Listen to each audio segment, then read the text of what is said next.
Okay, so this is a wild seedling of Rubus occidentalis, so black raspberry. Now, unlike the Saskatoon, the Rubus occidentalis, when it's a seedling, it has a lot of seeds and it's not that great to eat. It's a little sour, the fruit's smaller, and it doesn't, well, it produces all right, but it's not the ideal kind of fruit you want to bring. But it's not bad. So how are you going to improve it, Nick?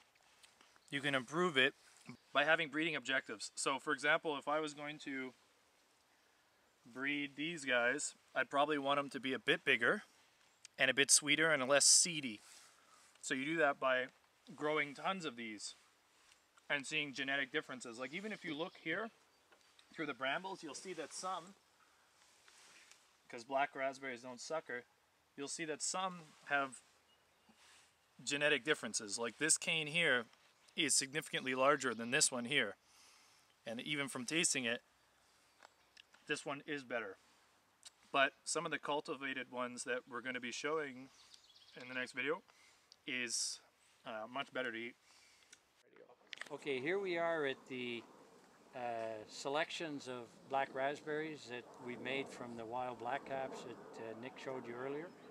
The reason I placed them here was we have two black walnut trees on either side, and they give off a root exudant that's called jugulones, and really very little can grow underneath a black walnut tree. And I wanted to show that these black raspberries actually do very well in the shade of a black walnut tree, as well as they can resist the jugulones given off by the roots.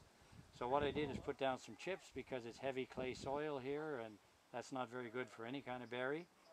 And just to show you the size of the berry compared to the ones we looked at earlier, you'll see here that